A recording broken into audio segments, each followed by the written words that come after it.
So the presentation is visible to every one of you.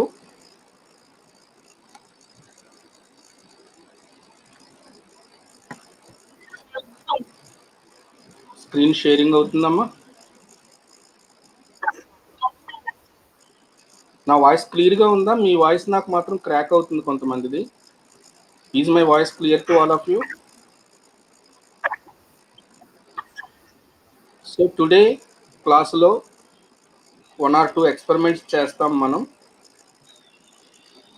ఎక్స్పెరిమెంట్లో భాగంగా నేను 1 or 2 స్టూడెంట్స్ని class leave చేయమని అడుగుతాను. మీరు ఎండ్ క్లాస్ చేసి మీరు క్లాస్లోంచి బయటకు పోయి నేను వాట్సాప్లో మళ్ళీ మెసేజ్ పెట్టినప్పుడు మళ్ళీ క్లాస్లోకి రండి. ఎక్స్పెరిమెంట్లో భాగంగా మీ ఆన్సర్స్ ఇక్కడ మాకు ఇంపార్టెంట్ అవుతాయి అన్నమాట. అర్థమైందమ్మా నేను చెప్పింది?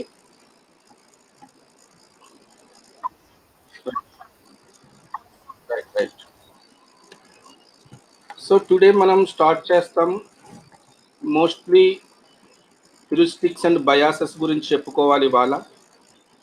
సెలెక్టివ్గా ఒక 3 హ్యూరిస్టిక్స్ అండ్ బయాసెస్ గురించి డిస్కస్ చేద్దాం. ఎందుకంటే చాలా ఉంటాయి, అన్నీ ఒకే రోజు డిస్కస్ చేస్తే కన్ఫ్యూజ్ అవుతారు. So let us put less time on few topics అన్నమాట ఇవాళ క్లాస్లో.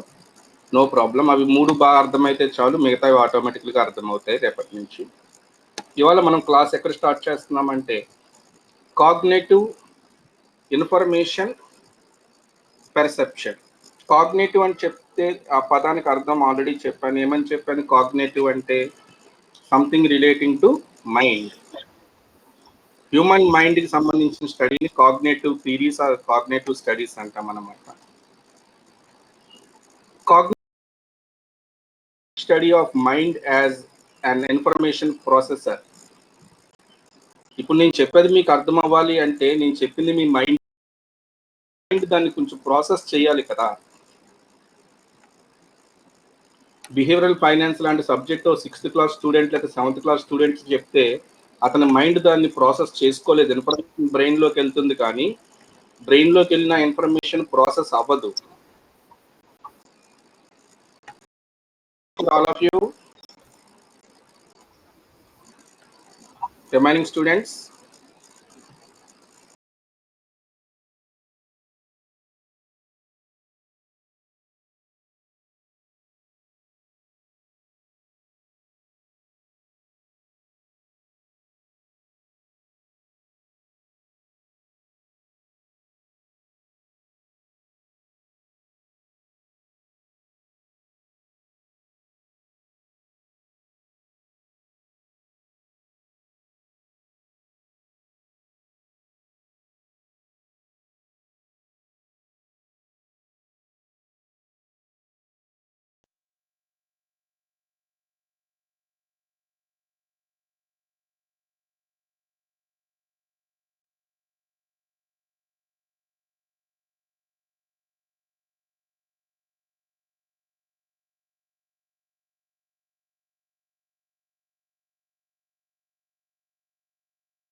So thus the bat and ball experiment prove that this particular diagram, which is very informative for us, system 1 and system 2 of the human brain. And because this particular diagram is why very important, and this particular experiment of bat and ball is very important, because ఇప్పుడు మీరు అందరూ ఒప్పుకుంటారు నాతో short cuts అనేవి ఉంటాయి, మనకి తెలియకుండానే మన బ్రెయిన్ ఆ షార్ట్ కట్స్ కి వెళ్ళిపోతూ ఉంటుంది అనేది మీరు ఒప్పుకుని తీరాలి. ఎందుకంటే మీతోనే ప్రూవ్ చేయించాను కదా, మీరే షార్ట్ కట్ యూజ్ చేసి రాంగ్ ఆన్సర్ చెప్పారు కదా. ఇన్ ద సేమ్ వే మనం ఇన్వెస్ట్మెంట్ పెట్టేటప్పుడు different kinds of short cuts use చేసి, ఆ కైండ్స్ ఆఫ్ షార్ట్ కట్స్ నే మనం టైప్స్ ఆఫ్ హ్యూరిస్టిక్స్ అంటాం, బయాసెస్ అంటాం. ఈ పర్టికులర్ స్టేజ్ లో మీరు నన్ను అడుగుతారు డిఫరెన్స్ ఏంటి sir, you are using two terms heuristics and biases. Heuristics అంటే షార్ట్ కట్స్ అమ్మా. ఆ షార్ట్ కట్స్ ను ఉపయోగించడం ద్వారా మీరు మోసపోతే that is what we call bias. ఎప్పుడైనా బయాస్డ్ కాయిన్ అన్న వర్డ్ విన్నారా? బయాసిడ్ డై అన్న వర్డ్ విన్నారా? పోనీ డై అంటే తెలుసు కదా, మా పాచిక అంటాం కదా, డై. బయాసిడ్ డై అంటే అర్థం ఏంటి? ఎక్కువగా 6 పడేలాగా, లేకపోతే ఇంకొక నెంబర్ ఏదో ప్రిఫరబుల్ గా వచ్చేలాగా, 1/6 ప్రాబిలిటీ ఒక పర్టికులర్ నెంబర్ కి ఎక్కువ ఉండేలాగా ప్లాన్ చేసేలాగా చేస్తే that is what we call biased die. అలాగే కాయిన్ లో ఎక్కువ సార్లు హెడ్ పడేలాగా చేసామనుకోండి, then it is called a biased coin. Bias అంటే ఇప్పుడు అర్థం అవ్వాలి కదా మీకు, మోసపూరితము అని అర్థం అనమాట. అర్థమైందా? మీకు మీరుగా బయాస్లోకి వెళ్ళిపోవటం, మిమ్మల్ని మీరే మోసగించుకోవటం. మిమ్మల్ని మీరు ఎలా మోసపోయారు? Because of using the short cuts. Now you understand the relationship between heuristics and biases. So ఇక మీదట ఈ రెండింటిని సినానమ్స్ గా వాడేస్తుంటాం. ఫర్ ఎగ్జాంపుల్ రీప్రజెంటేటివ్ హ్యూరిస్టిక్ అంటాం, ఇంకోసారి రీప్రజెంటేటివ్నెస్ బయాస్ అంటారు. అంటే రీప్రజెంటేటివ్ హ్యూరిస్టిక్ వల్ల రీప్రజెంటేటివ్ బయాస్ లోకి వెళ్ళిపోతాం అన్నమాట మనం. Hopefully you understand. So once we got familiarity on the concept of information perception abilities of the mind, that is cognitive psychology on cognitive information perception. Now it is time for us to learn some biases or some heuristics అన్నమాట. యాక్చువల్గా ఏంటంటే మనకి అన్సర్టనిటీలో ఉన్నప్పుడే ఇలాంటివన్నీ కూడా మనం ఎర్రర్స్లోకి వెళ్ళే అవకాశం ఉంటుంది. మనకి 100% కరెక్ట్గా ఏదైనా తెలిసినప్పుడు the question of using short cuts కానీ ద బయాసెస్లోకి వెళ్ళటం అనేది కానీ జరగదు మనకి. Only when you are making judgement under uncertainty. సెర్టనిటీలో అసలు తప్పు చేసే అవకాశం కూడా మనకి ఉండదు. మీరందరూ ఒక విషయం చెప్పండి, డెసిషన్ మేకింగ్ అనేది గతానికి చేస్తామా, ఫ్యూచర్కి చేస్తామా? మరి ఫ్యూచర్ లో ఏం జరుగుతుందో ఏం జరగబోతుందో ఆ ఇన్ఫర్మేషన్ మన దగ్గర ఎప్పుడూ ఉండదు కదా. అందువల్ల అన్సర్టనిటీలో జడ్జిమెంట్ చేయాల్సిన పరిస్థితిలో ప్రతి ఒక్కళ్ళు కూడా ఈ మెంటల్ షార్ట్ కట్స్ యూజ్ చేస్తూ ఉంటారు. వాళ్ళకి వేరే ఆల్టర్నేటివ్ ఉండదు. సో దానివల్ల ఏమవుతుందంటే ఆటోమేటికల్లీ టోటల్ ప్రాసెస్ అంతా చేయలేక, ఇన్ఫర్మేషన్ అంతా అవైలబుల్ చేసుకోవడానికి టైం వెయిట్ చేయలేక, లేకపోతే ఇన్ఫర్మేషన్ అంతా అవైలబుల్ అయినా కానీ ఆ ప్రాసెస్కి కావాల్సిన నాలెడ్జ్ లేకపోవటం వల్ల సిస్టమ్ 2లో ఉన్న కొన్ని కాంప్లికేషన్స్ వల్ల అవ్వచ్చు. లేదు, సిస్టమ్ 2లో ఏ కాంప్లికేషను లేకపోయినప్పటికీ మీ చేతిలో లేనిది చెప్పాను మీకు, సిస్టమ్ 1 మీతో ఆన్సర్ చెప్పించేస్తుంది. మరి ఈజీగా ఉన్నప్పుడే మనం ఎక్కువ తప్పులు చేసే అవకాశం ఉంటుంది. So having information but no time to make the process, not having the information and you don't know the process, ఏదైనా కానీ ఆ టైంలో సిస్టమ్ 1 షార్ట్ కట్స్ మీద బేస్ అయిపోతుంది. షార్ట్ కట్స్ మీద బేస్ అయ్యి మనకు వచ్చేటటువంటి అవుట్కమ్ ఆల్మోస్ట్ మిమ్మల్ని మిస్లీడ్ చేసేటటువంటి అవకాశము ఎక్కువ ఉంటుంది. I'm repeating, possibility to get mislead, I'm not guaranteeing that you will be misleading. ఎందుకంటే కొంతమంది షేర్ బిజినెస్ చేస్తారమ్మా, కళ్ళు మూసుకుని టిక్కి పెడతారు, మన్నాడు లాభం వస్తుంది. దానికి మనం ఆన్సర్ చెప్పలేం. Such things can happen. బయాసెస్లో ఒక్కోసారి ప్రాఫిట్స్ వచ్చిన సిచ్యువేషన్స్ ఉంటాయి, అక్కడ ఏమి కనెక్టివిటీ ఉండదు అనమాట. బట్ మనం ప్రూవ్ చేసేది ఏంటంటే ఈ బిహేవియరల్ ఫైనాన్స్‌లో కొన్ని షార్ట్ కట్స్ వల్ల ఎలాంటి బయాసెస్‌కి మీరు లోన్ అవ్వచ్చు. ఆ బయాసెస్ వల్ల మీకు లాస్ రావచ్చు, ప్రాఫిట్ రావచ్చు. That is other thing. But your ability to make a judgement is affected because of using short cuts. What kind of such short cuts అనేది లెంథీ లిస్టే ఉంటుంది. For the today's class I am only concentrating on 3 types of short cuts అన్నమాట. అందులో ఒకటి రీప్రజెంటేటివ్‌నెస్ heuristics, availability, the other one is anchoring and adjustment. ఈ 3 types of biases గురించి మనం ఇప్పుడు స్టడీ చేస్తాం, నేర్చుకునే ప్రయత్నం చేస్తాం. అందరూ అలర్ట్‌గానే ఉన్నారు కదా? ఇప్పుడు దాకా చెప్పిన దాంట్లో ఏం డౌట్ లేదు కదా? సిస్టమ్ 1 అండ్ సిస్టమ్ 2 అర్థమైనయి కదా అందరికీ కూడా? ఒకసారి చివరిలో రీక్యాప్ కూడా చేస్తాను, నో ప్రాబ్లమ్. సో ఒకసారి 3 టైప్స్ ఆఫ్ బయాసెస్ గురించి మాట్లాడుకుందాం. 3 టైప్స్ ఆఫ్ హ్యూరిస్టిక్స్ గురించి మాట్లాడుకుందాం. చెప్పండి వాటి నేమ్స్ ఒకసారి. 3 టైప్స్ ఆఫ్ హ్యూరిస్టిక్స్ ఏంటవి? One is representativeness, second one availability, third one anchoring. Anchoring and adjustment. First the representativeness heuristic గురించి నేను మాట్లాడాల్సి వస్తే, మనము రియల్ లైఫ్‌లో ఒక పర్టిక్యులర్ క్లాస్ ఆఫ్ ఐటెమ్‌ని తీసుకొని మరో పర్టిక్యులర్ క్లాస్ ఆఫ్ ఐటెమ్‌తో అసోసియేట్ చేయడానికి ప్రయత్నం చేస్తాం. ఎందుకు ఇలాగా అంటే, మీకు ఆ పర్టిక్యులర్ క్లాస్‌ని జడ్జ్ చేయడానికి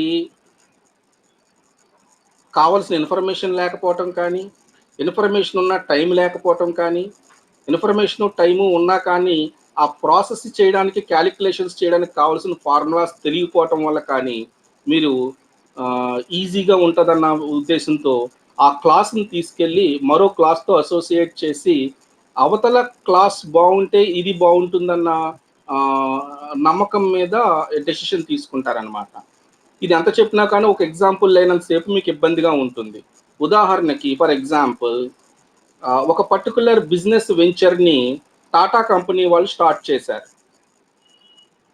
ఇది all together new type of business అనమాట. ఇంతవరకు ఇండియాలో ఇది ఆహ్, స్టార్ట్ చేయలేదు ఎవరు. వీళ్ళే ఫస్ట్ పాయినర్స్. ఇలాంటి బిజినెస్ మీరు స్టార్ట్ చేద్దాం రాజమండ్రిలో అనుకుంటున్నారు. ఒక ఇండస్ట్రీ పెట్టాలి, దానికోసం కొద్దిగా ఒక 40,00,000 to 50,00,000 ఇన్వెస్ట్‌మెంట్ అవుతుంది. ఇప్పుడు మీ యొక్క మైండ్ సెట్ ఏం చేస్తుందంటే, ఆ particular new type of business ఏదైతే ఉందో, అది ఎంతవరకు ప్రాఫిటబుల్ అనేది క్యాలిక్యులేషన్స్ చేయాలి. దానికోసం ఇన్ఫర్మేషన్ రప్పించుకోవాలి. టైమ్ స్పెండ్ చేయాలి, దాని మీద రీసెర్చ్ చేయాలి. చివరికి ఆ ప్రాసెస్ ఏదైతే ఉంటుందో దాన్ని కంప్లీట్ చేసి రిజల్ట్స్ ఆధారంగా నువ్వు ఫైనల్ డెసిషన్ అనేది తీసుకోవాలి. కానీ నువ్వేం చేస్తావు? ఇదంతా చేయలేక ఈ పర్టికులర్ క్లాస్‌ని తీసుకెళ్ళి టాటా కంపెనీ ఈజ్ మంచి company. It always makes good investments. So వాళ్ళు ఈ వెంచర్ స్టార్ట్ చేశారు కాబట్టి డెఫినిట్‌గా ఇది ప్రాఫిటబులే అయ్యి ఉంటది అని ఒక నమ్మకానికి వచ్చేయటాన్ని we call it as representativeness heuristic అన్నమాట. ఇంకా ఈజీగా చెప్పాలంటే, ఒక గుడ్ కంపెనీ గుడ్ ఇన్వెస్ట్‌మెంటే చేయాలని లేదు. సో వాళ్ళ బిజినెస్‌లో వాళ్ళు పర్ఫెక్ట్ ఇన్వెస్ట్‌మెంట్స్ చేసుకొని ఉండొచ్చు. వాళ్ళ బిజినెస్ రిలేటెడ్ కానీ అదర్ రిలేటెడ్ ఏరియాస్‌లోకి వాళ్ళు ఎంటర్ అయ్యేటప్పుడు, it is not necessary that someone who is good at finance subject may not be good at economic subject or may not be good at some human resources subject. అవునా కదా? So human beings attitude ఎట్లా ఉంటుందంటే, ఒక particular క్లాస్‌ని తీసుకొని ఆ class యొక్క profitability లేకపోతే merits and ఎబిలిటీస్‌ని ఆ పర్టికులర్ క్లాస్‌కే కాలిక్యులేషన్స్ చేసుకోలేక, చేసుకునే ఓపిక లేక, లేకపోతే టైం లేక, ప్రాసెస్ చేసే విధానం తెలియక, వాళ్ళు దాన్ని తీసుకెళ్ళి వేరే క్లాస్‌తో అసోసియేట్ చేసి, ఆ డెసిషన్ వాళ్ళు తీసుకున్నారు కాబట్టి మనం కూడా ఈ డెసిషన్ తీసుకోవచ్చు. రిలయన్స్ కంపెనీ పలానా కంపెనీలో 20% ఈక్విటీ ఎక్వైర్ చేసింది కాబట్టి మీరేమనుకుంటారు, రిలయన్స్ అంటే పెద్ద కంపెనీ కదా, వాళ్ళు ఎంత ఆలోచించారు ఆ కంపెనీలో ఏకంగా 20% ఇన్వెస్ట్ చేస్తారు, నేను 20% అక్కర్లేదు, నేను 200 షేర్స్ అయినా కానీ ఎలాంటి ఆలోచన లేకుండా నేను కొనేయచ్చని మీరు ఒక దానికి వచ్చేస్తారు. This is what we call representativeness heuristics. You will represent something అనమాట. While judging X you will judge Y అనమాట. ఎక్స్ గురించి ఆలోచించడం మానేసి వై గురించి ఆలోచిస్తావు. బికాజ్ వైలో ఎక్స్ అనేది సబ్సెట్ కాబట్టి వై బాగుంటే ఆటోమేటికల్గా అందులో సబ్సెట్ అయినటువంటి ఎక్స్ కూడా బాగుంటుందన్న ఒక నమ్మకం మిమ్మల్ని ఆ షార్ట్ కట్లోకి తీసుకెళ్ళిపోతుంది. షార్ట్ కట్ ఎందుకు చేయాల్సి వచ్చింది అంటే దానికి 1,00,000 కారణాలు ఉంటాయి. ఇన్ఫర్మేషన్ లేకపోవటం అనండి, ఉంటే ప్రాసెస్ చేసే ఎబిలిటీ మీకు లేకపోవటం అనండి, టైం లేకపోవటం అనండి, ఆల్ దీస్ థింగ్స్ సిస్టమ్ 2ని ట్రిగ్గర్ చేయకుండా సిస్టమ్ 1 ద్వారా డెసిషన్ మేకింగ్ చేసే ప్రయత్నం చేస్తారు. అందులో ఒక రకమైనటువంటి షార్ట్ కట్ సిస్టమ్ 1 వాడేటటువంటి షార్ట్ కట్ రీప్రజెంటేటివ్నెస్ హ్యూరిస్టిక్. దానివల్ల రీప్రజెంటేటివ్నెస్ బయాస్లోకి వెళ్ళిపోయే ప్రమాదం ఉంది. విన్నారా లేదా? ఎస్. ఇప్పుడు ఒక సినిమాకి పోయినారు, సినిమాకి పోయినాక చూసినాక సాయంత్రం వచ్చి తలపోటు వచ్చేసింది, దిక్కుమాల సినిమాకి ఇంకెప్పుడే వెళ్ళకూడదు అనుకున్నా. మరి ముందు ఎందుకు వెళ్ళావురా నువ్వు అని అడిగితే పలానా సార్ చెప్పారండి చాలా బాగుందని. That means you have given importance to information perception of somebody else, not the your own perception on the selected class. Class అంటే ఇక్కడ మీరు అర్థం చేసుకోవాలి, ఆబ్జెక్ట్ వై అనే ఒక ఆబ్జెక్ట్ లేదా ఎక్స్ అనే ఒక ఆబ్జెక్ట్, దాని గురించి థింక్ చేయాలంటే దాని గురించే థింక్ చేయాలి. అంతేకాని దాని గురించిన ఇన్ఫర్మేషన్ని ఇంకొక దాంతో అసోసియేట్ చేసి మీరు డెసిషన్ తీసుకునే ప్రయత్నం చేయటాన్ని రీప్రజెంటేటివ్ హ్యూరిస్టిక్ అంటారు. ఇప్పుడు కొంచెం అర్థమైనా పర్వాలేదమ్మా, ఎందుకంటే సిలబస్ అంతా కూడా ఈ రీప్రజెంటేటివ్ హ్యూరిస్టిక్ వస్తానే ఉంటుంది. ఇంకా చాలా కేస్ స్టడీస్ దీని గురించి మనం నేర్చుకుంటాం. ప్రస్తుతం కొంచెం అర్థమైందని మీరు అన్నా కానీ నేను నెక్స్ట్ హ్యూరిస్టిక్కి వెళ్తాను. ఓకేనా? These examples are enough for the time being. Okay, next ఇంకొకటి ఏంటి అనుకున్నాం మనం, short cut availability. Availability heuristic. Availability హ్యూరిస్టిక్లో మనము ఏ రకమైన బయాస్కు లోన్ అవుతామంటే, హ్యూమన్ మైండ్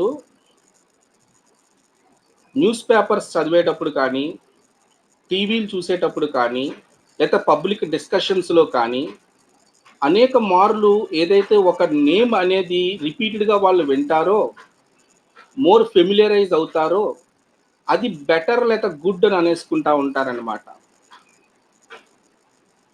అంటే వాళ్ళు ఎక్కువగా హ్యూమన్ మైండ్ ఏ నేమ్ అయితే ఎక్కువగా వింటూ వింటూ ఉంటుందో ఆ పర్టికులర్ నేమ్ అసోసియేట్ అయినటువంటిది బెటర్ అనేటటువంటి డెసిషన్ మేకింగ్ వస్తుంది. ఉదాహరణకి ఓఎన్జీసీ కంపెనీలో షేర్లు కొనటం అంటే అది చాలా గొప్పగా ఫీల్ అవుతూ ఉంటారు కొంతమంది. ఎందుకంటే ఓఎన్జీసీ అనే మాట, గెయిల్ అనే మాట, లేకపోతే ఈ రిలయన్స్ అనే మాట, కొన్ని రకాల నేమ్స్ బులెటిన్స్లో కానీ మనకి న్యూస్ ఛానల్స్లో కానీ ఎక్కువ సార్లు వినపడి ఉండటము, ఫెమిలరైజ్ అవ్వటం mind. So automatical they try to associate that this may be better investment. So that is the type of shortcut mind uses when processing the information and giving the result from system 1. ఎక్కువగా familiarity ఉన్న ఏరియాని select చేసేసుకోవటాన్ని we call it as availability heuristic అంటాం మనం. అర్థమైందా ఇంకా లేదా? So suppose ఇప్పుడు స్టూడెంట్స్లో నేను చాలా మందిని ఇంత ముందు కానీ ఇప్పుడు అడగాలన్నా కానీ అడిగినప్పుడు, మిమ్మల్ని నేను క్వశ్చన్ అడిగినప్పుడు, సో ఆఫ్టర్ ఎంబీఏ బిజినెస్ చేస్తానని మీలో ఎవరైనా అన్నారనుకోండి, సరేనా ఏ బిజినెస్ చేస్తారు అని అడిగాను అనుకోండి నేను మిమ్మల్ని, మీలో చాలామంది మీ పేరెంట్స్ కనుక ఆల్రెడీ బిజినెస్ చేస్తూ ఉండుంటే మీరందరూ అనుకునేది ఏంటంటే సేమ్ అదే బిజినెస్ లేదా ఆ బిజినెస్కి రిలేటెడ్గా ఉండే అనదర్ బిజినెస్, ఏమి అదే బిజినెస్ అని మనం అడిగితే ఫెమిలియారిటీ ఫీల్ అవుతారనమాట వాళ్ళు. they feel familiarity in that particular line. So but actually that may not the correct decision. It may or may not be correct decision. ఇవాళ మీ దగ్గర ఒక 1 crore రూపీస్ ఉన్న బిజినెస్ పెట్టాలి అనుకున్నప్పుడు మీ డాడీ చేస్తున్న బిజినెస్ ఏంటన్నది పక్కన పెట్టేసి ఆ 1 crore సూట్ అయ్యేటటువంటి బిజినెస్ వెంచర్స్ అన్ని మైండ్లో పెట్టుకుని అందులో బెటర్ ఏంటో సెలెక్ట్ చేయాలి. కానీ సెలక్షన్ ప్రాసెస్ని నేరో చేసేసుకుని ఫస్టే డెసిషన్ మేకింగ్ని చేసేసి ఆ తర్వాత ప్రాఫిటబిలిటీ గురించి ఆలోచించడం తప్పు అవుతుంది. Most of the times our brain teaches us that something which is known to you is a better alternative. నీకు తెలిసినంత మాత్రాన బిజినెస్ ప్రాఫిటబుల్ అవ్వాల్సిన అవసరం లేదు. మనం బిజినెస్ చేసేటప్పుడు మన స్ట్రాటజీస్ ఎంత గొప్పగా ఉంటాయి అన్న దాన్ని బట్టి బిజినెస్ సక్సెస్ ఆధారపడి ఉంటుంది తప్ప మనకి తెలిసిన వ్యాపారం అయినంత మాత్రాన మొదలుపెట్టినంత మాత్రాన లాభం వచ్చేయాలని గ్యారంటీ లేదు. అది నడుపుతూ కూడా నష్టపోతున్న వాళ్ళు బోల్డ్ మంది ఉన్నారు. So this is what we call availability kind of shortcut that mind uses. And the third one is anchoring and adjustment bias. Anchoring and adjustment bias అనేది ఎట్లా ఉంటుందంటే ప్రాసెసింగ్ అనేది పూర్తిగా చెయ్యలేని మైండ్ ప్రాసెస్ రిజల్ట్ని అప్రాక్సిమేట్ చేస్తుంది అనమాట. ఈ అప్రాక్సిమేట్ చేసేటప్పుడు already process చేసినటువంటి ఇన్ఫర్మేషన్ యొక్క రిజల్ట్ మీకు ఎస్టిమేషన్ మీద ఎఫెక్ట్ చూపిస్తుంది. ఇది మనం అర్థం అవ్వాలి అంటే కనుక దీని గురించి మనం చిన్న ఎక్స్పెరిమెంట్ ఒకటి చేసినట్లయితే we will be able to understand it. Pavan, are you there in the class? ఒకసారి లెఫ్ట్ అవుతావా, మళ్ళీ జాయిన్ అవుతుంది కానీ.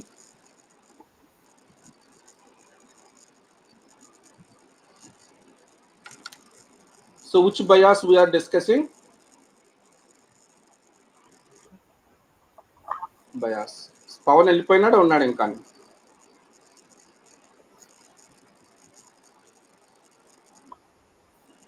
రైట్.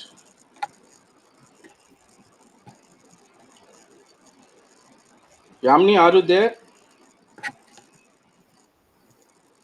నా వాయిస్ బాగా వినపడుతుందమ్మా?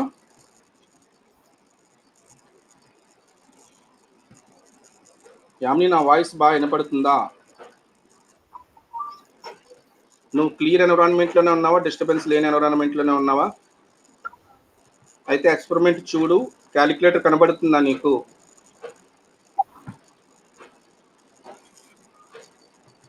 ఇప్పుడు నేను ఒక క్వశ్చన్ అడుగుతాను, దానికి ఆన్సర్ చెప్పాలి. ఆన్సర్ కొంతవరకు నేను క్యాలిక్యులేటర్ మీద చేస్తాను. వాయిస్ క్లారిటీ లేదమ్మా యామిని.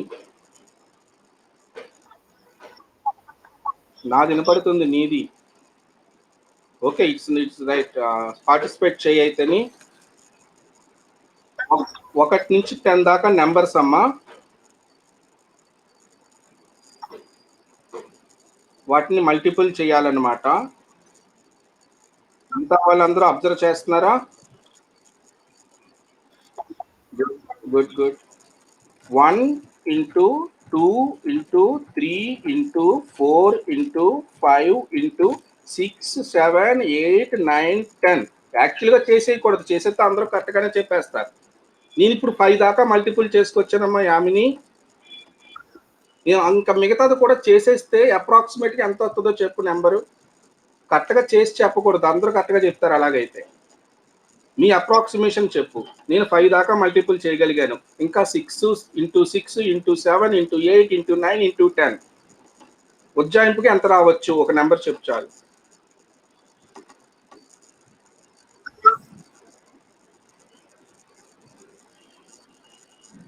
మల్టిపుల్ చేస్తే అంతసేపు ఆలోచిస్తున్నావు అంటే మల్టిపుల్ చేస్తున్నావు. చేయటం వల్ల నాకు ఉపయోగం లేదు. చేయకుండా నీ ఎస్టిమేషన్ చెప్తే చాలు నాకు. 1 into 2 into 3 into 4 into 5 120 వచ్చింది. ఇంకొక 5 నెంబర్స్ ఉన్నాయి. 6 into 7 into 6 into 7 into 8 అలా చేసుకుంటా పోతే ఎంత రావచ్చు వాల్యూ? త్వరగా. నాకు కావాల్సింది ఎస్టిమేటే. అంత ఆలోచిస్తున్నావు అంటే నువ్వు క్యాలిక్యులేషన్ చేసి చెప్తావు. ఇప్పుడు నువ్వు ఎక్స్పెరిమెంట్ అంతా వేస్ట్ అవుతుంది.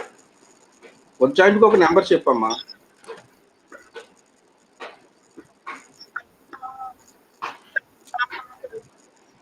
40. ఓకే 40,000 అప్రాక్సిమేట్లీ ఓకేనా. ప్రస్తుతానికి అది ఇంకా ఎక్కువైతే చెప్పు, నీ ఎస్టిమేషన్ చెప్పు. అయితే ఈజ్ ఇట్ 50,000 లో ఉండొచ్చా?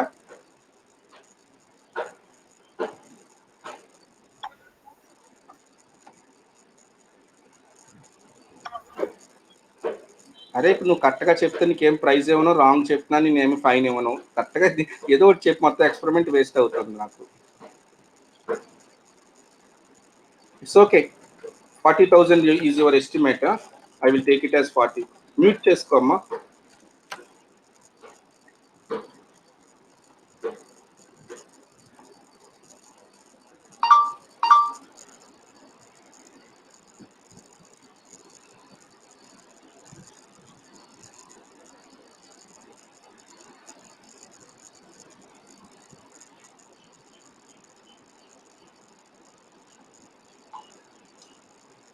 లెట్ us see పవన్ ఒకసారి వచ్చాక పవన్ ఎస్టిమేషన్ ఎలా ఉంటుందో చూద్దాం. కాన్సెప్ట్ దేని గురించి మాట్లాడుకుంటున్నాం అందరికీ అర్థమైంది కదా. What is the concept now we're discussing? No no, anchoring and just అది ఏంటన్నది మీకు ఎక్స్ప్లెయిన్ చేయడం కోసం. పవన్ వచ్చినాడా? పవన్, ఇప్పుడు మేము ఒక ఎక్స్పెరిమెంట్ చేసాము, దానికి ఒక ఎస్టిమేషన్ ఒకటి తయారు చేసుకున్నాము. ఇప్పుడు నువ్వు దాని ఎస్టిమేషన్ ఎలా చేస్తావు అన్నది చూడాలి మేము.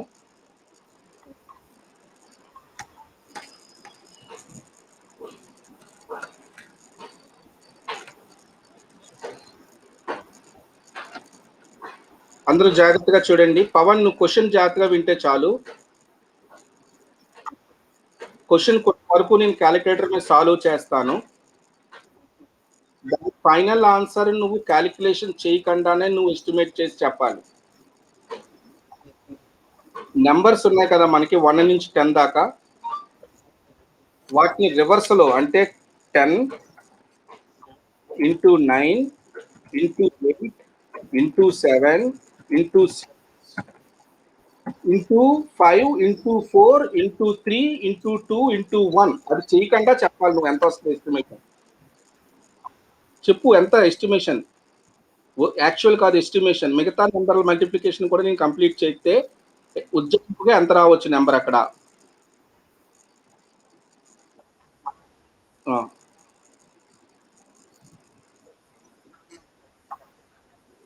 Nearly 4 lakhs. Right. So okay students